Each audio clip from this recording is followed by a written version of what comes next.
समग्र विश्व पर संकट मंडरा रहा है। ऐसे में प्रभु चरण में शरण आवश्यक है।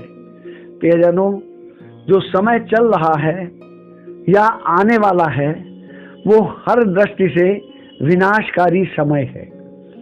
यह बात इतिहास सिद्ध है। जब जब इतिहास में इस तरह की घटनाएं जो आजकल हो रही हैं हुई हैं, तब तब महाविनाश आया है और विश्व के अनेक भविष्यवक्ता भी इसी बात का संकेत कर रहे हैं। आज की हमारी सभ्यता जिस स्तर पर पहुंच गई है, जिस शीर्ष को छू रही है, उसके बाद पतन का आना अनिवार्य सा हो जाता है। प्रियजनों, कई बार जब सभ्यताएं शीर्ष का स्पर्श करती हैं तो उनका पतन काल आरंभ हो जाता है। यह पतन कई प्रकार से आता है। वैसे भी मानव ने स्वयं के नाश के लिए कितने जैविक हथियार, कितने रासायनिक हथियार, कितने पारंपरिक हथियार, कितने लेजर हथियार, इलेक्ट्रिक हथियार, एटम बम, परमाणु बम, हाइड्रोजन बम, मिसाइलें इत्यादि का जखीरा जमा कर रखा है। यह सारे के सारे विनाश के अलावा और मानव को क्या दे सकते हैं, यह बात सरलता से आप भी समझ सकते हैं। अतः इस समय मानवों का सद्गुरु शरण लेना अथवा प्रभु की शरण लेना अत्यंत आवश्यक हो जाता है। मानव को इस समय सिर्फ मानवता ही बचा सकती है। मानवता की दया, करुणा आदि भावों का उदय यदि मानव हृदय में हो सके, मानवों में हो सके, तो उनका कल्याण संभव है। अन्यथा यह आने वाला विखराव आके ही रहेगा। यह भगवान श्री कल्कि का बनाया नियम भी है। संसार इस नियम का अनुसरण भी करता रहा है, आगे भी करता रहेगा। जिस तरह मानवों में आपसी समझ का लोप होता जा रहा है, हर जगह विरोध मुखर होता जा रहा है, वो चाहे घर परिवार हो, हमारा मोहल्ला, पास पड़ोस गांव हो, या नगर प्रांत हो, या अंतर्राष्ट्रीय स्तर पर दूसरे देश हों। प्रतिस्पर्धा बहुत ज़्यादा अनियंत्रित हो गई है और युद्ध में बदलते देर नहीं लगती। यह प्रतिस्पर्धा, यह स्वार्थ, यह मोह, यह आपाधापी सचमुच संसार को नाश के किनारे ले आया है। यह बात आप भी समझ सकते हैं किंचित ध्यान देने के बाद। आप खुद देखें, क्या इस तरह का संसार बहुत आगे जा सकता है? हमारा घर परिवार टूट रहा है, टूट के बिखर रहा है। वैसे भी संयुक्त परिवार अब एक परिवार में परिवर्तित हो गया है और वो एकल परिवार भी सुखी नहीं रह पा रहा है।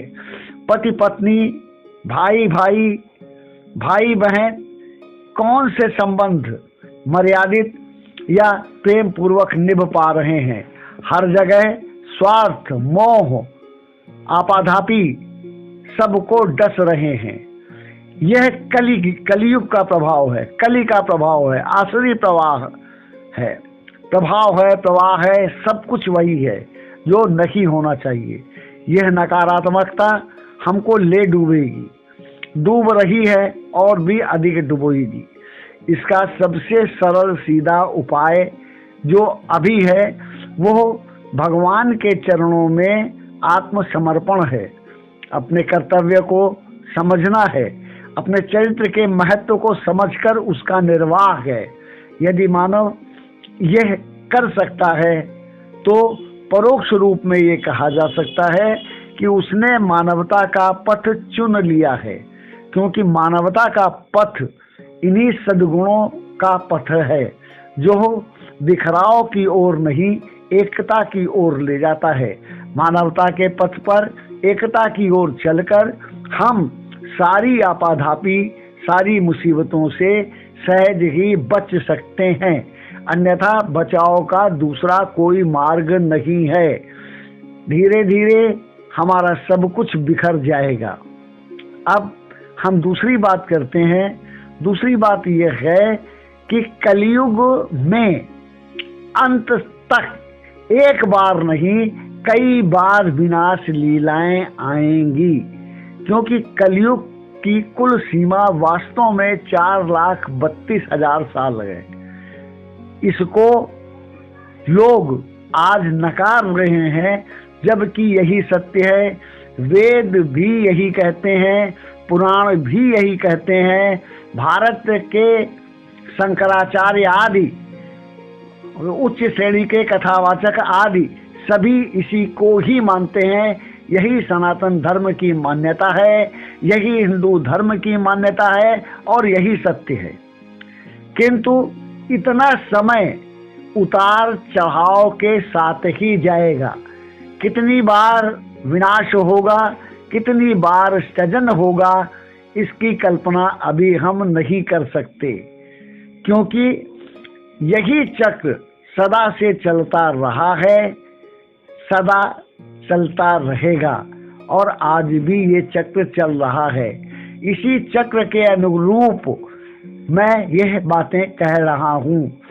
इन बातों का बखान हमारे शास्त्रों में स्पष्ट रूप से है, इतिहास में स्पष्ट रूप से है और हर प्रबुद्ध मानव इसको सहज ही समझ सकता है, यदि वो आस्तिक है। बात नास्तिकों की जहाँ है, उनको न सत्य दिखाई पड़ता है, न सुनाई पड़ता है, न वो उसको अनुभव कर सकते हैं, क्योंकि उनकी नास्तिकता, उनका नकारात्मक भाव सत्य के पास आने ही नहीं देता। अतः मैं पुनः स्पष्ट रूप से कह रहा हूँ, यह जो काल चल रहा है, यह जो समय चल रहा है, यह मानवता के लिए शुभ नहीं है, क्योंकि मानवता अपने पथ से भटक चुकी है।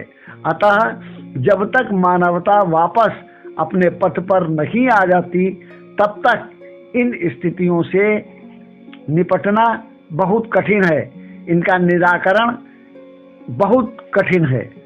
अगर असंभव नहीं तो सहज संभव भी नहीं है।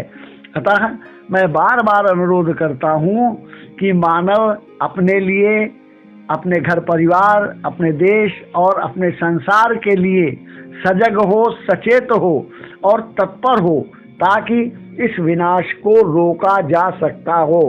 अब अंत में मैं माँ पद्मा एवं माँ रमा के साथ भगवान श्री कल्कि को बारंबार नमस्कार कर इस प्रकरण को यहीं विश्राम देता हूँ।